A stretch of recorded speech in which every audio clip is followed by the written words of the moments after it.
Hey everybody, been sober, I guess that's the best term to use, sober, 5 months now from cannabis, weed, marijuana. And I've never felt this good.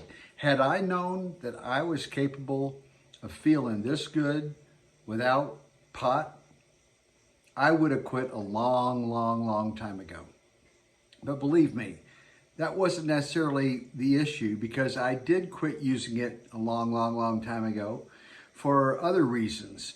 Back in 1991, I went on psychiatric drugs and that was like a buffer. I always maintain you need a buffer when you're quitting some kind of a drug that you have an addiction to. It helps to have a buffer. You know, I even go back further than that. Let me talk about a book by a man named Charles Duhigg, D-U-H-I-G-G, Charles, first name. Awesome guy. I've had a few chats with him. He wrote a book. He's written a number of books. He's got some really good ones out there. But the one that I want to refer to tonight is his book, The Power of Habit. Charles writes in the book, The Power of Habit, it is extremely difficult, if not nearly impossible, to just stop a bad habit, especially if it's along the lines of addiction, which many things, whether it's cigarettes, alcohol, sugar, sex, gambling, and cannabis are for people. Cannabis being mostly psychologically addicting. There's a physical component of addiction also, I believe, but it's slight. There's no real heavy withdrawal when you quit using weed, even as I did after 43 years of daily use and pretty heavy daily use at most of those years. And I quit cold turkey and I didn't have any withdrawal effects, really. I had a day or maybe a week or two of a little mild, I don't even want to call it irritability, but where I wasn't completely myself, you know, I was maybe a little easier prone to some fits of anger. I will admit that. It wasn't a horrible problem or issue, but there were a few moments in those first couple of weeks where I was a little bit edgy. But I was never uncomfortable in my state of mind, never felt like I wanted to go back to weed. And here's how I overcame it. Charles Duhigg talks about in The Power of Habit, the best way to correct and stop a bad habit is replace it with a better habit, a habit that you really want to. And in my case, I wanted to stop being a slave to cannabis because I felt all the time I had to get up every day and take those hits. Oh yeah, now I'm buzzed. Well, the buzz lasts for half an hour, 45 minutes, maybe an hour. And then you come back down. And then it's like back getting high again, or an edible or a tincture, whatever it was, throughout the day. And hey, a lot of dinero. I spent maybe $250, $300 a month going to dispensaries, forking over my hard-earned and earned cash from retirement now. I'm not working anymore, but retirement money that I've saved up, just squandering it on weed. And sort of the dispensary and cannabis industry loved me for that. I was very popular there, believe me. But it wasn't doing me any good, and it wasn't doing my relationships any good. First and foremost, my wife, she wasn't really keen on it, and she tolerated it, but she wasn't happy about it, so that was a problem. And also a lot of my interpersonal relationships were suffering because I would be forgetful, I would be high, loaded a lot of times, a little bit dismissive, odd, quirky, you know, off the wall, acting goofy with them because I'm stoned. And my memory was suffering badly. And let me tell you this, I have a pretty decent memory these days, but as you get older, your memory starts to fail you a little bit more. I think most of you will realize that. And if you have grandparents, you probably know that for a fact. So I got to a point in my life at age 70, I didn't want to have this memory problem going on anymore.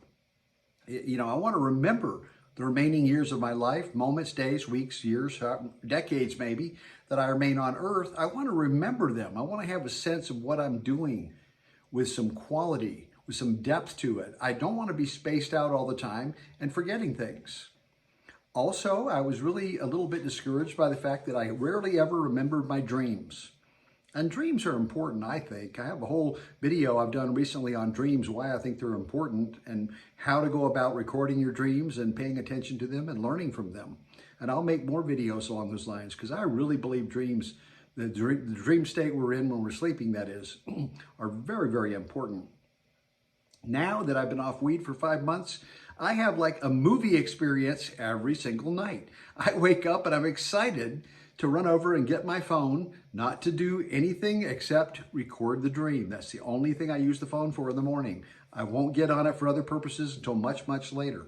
But the first thing I will do is get that phone and get the voice recorder operating, record the dream for the day, the night. And they will take me anywhere from 7, 8, 10 to 15 minutes or more sometimes.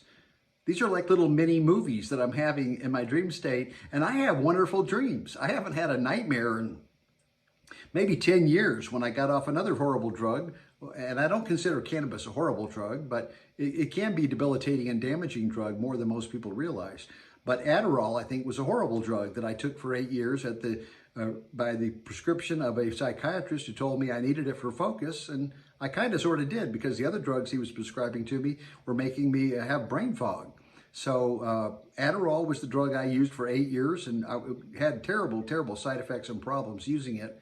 And so I don't want to digress too much on that, but I just want to say that getting off any drug, even if it's caffeine, which I also have beat recently. I've got off caffeine. I do use caffeine sparingly, very small amounts, maybe 2 times a week, once or twice a week at the most.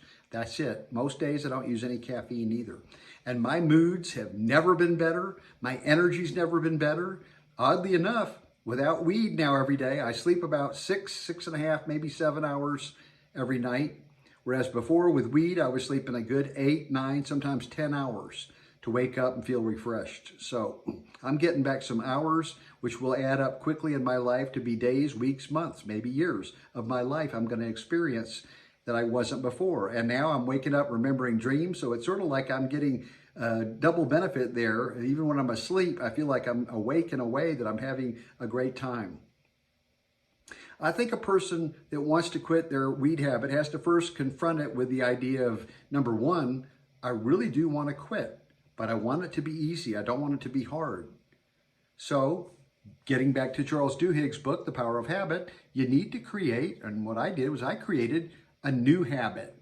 And these new habits were, number one, waking up in the morning, programming myself that I was going to have a fabulous day. And not just a lot of shooting rainbows and sunshine up my own anus, and trying to blow myself up with happiness that way, fake. No, it's genuine waking up with some serious techniques that I call Reiki. And this involves channeling, or not channeling, but focusing and balancing my chakras from my crown chakra down. If you believe in these energy centers in the body called chakras, a very simple technique to balance them. So I'd be glad to share that with you. I have some videos about how to do that online already.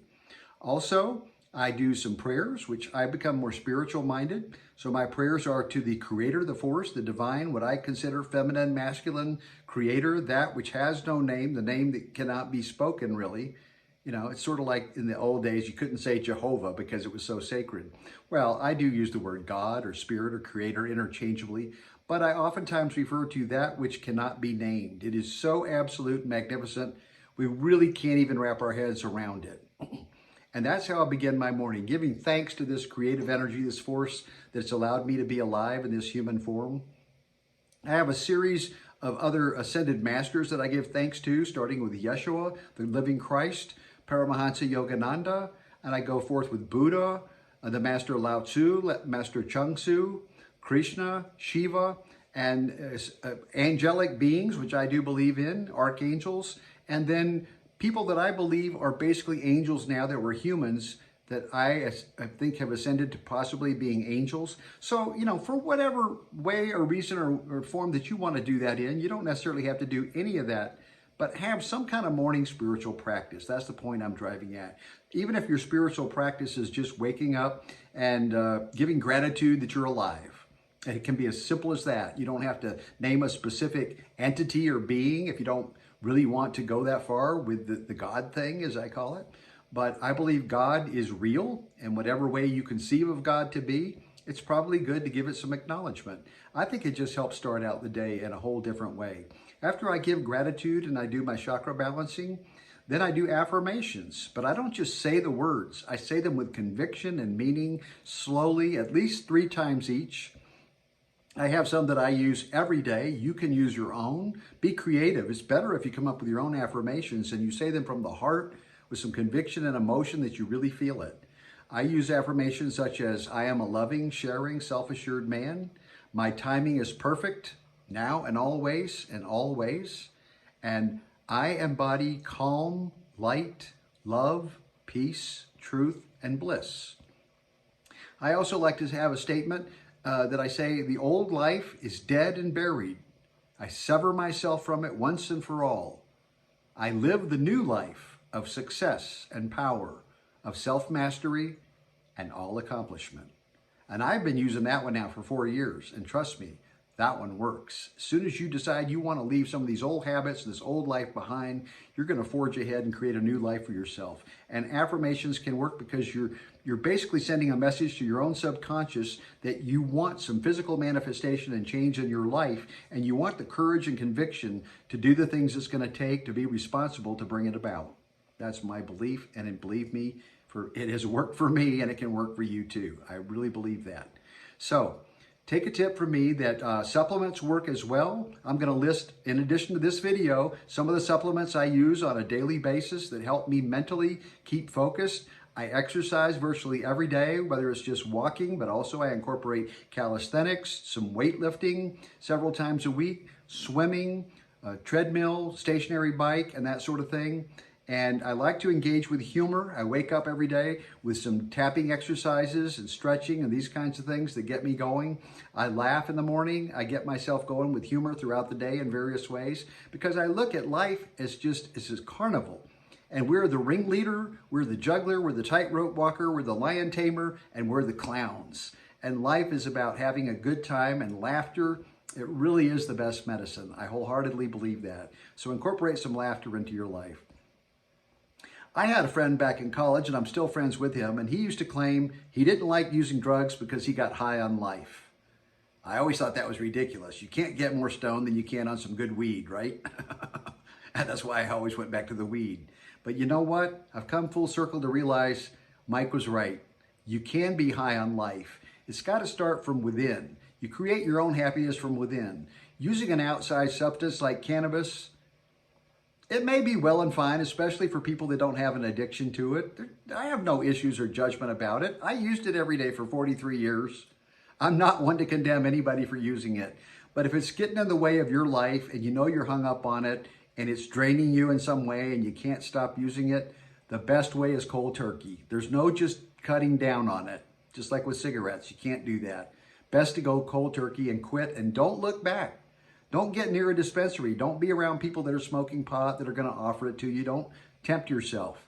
Do the best you can to avoid those situations, but start forging ahead, focusing some new habits, hobbies, and friends, and people that are also into living high on life itself without the use of drugs.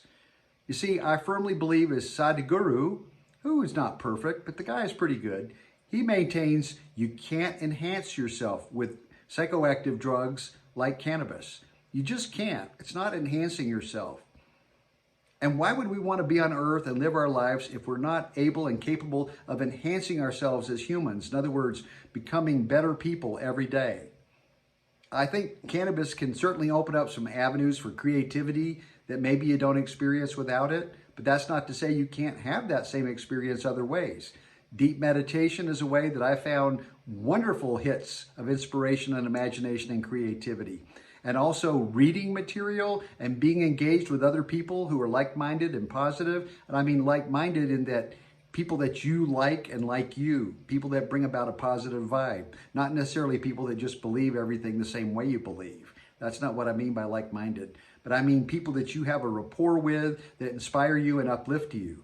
That can be so positive and helpful in overcoming any kind of addiction. So, journal, write about it. That's another good way to help yourself through it.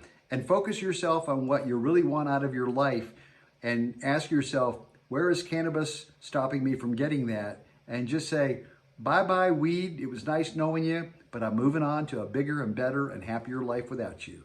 God bless you all. Namaste. And upcoming next, some of the supplements you can use to help you mentally. They work for me. They can work for you. Check it out.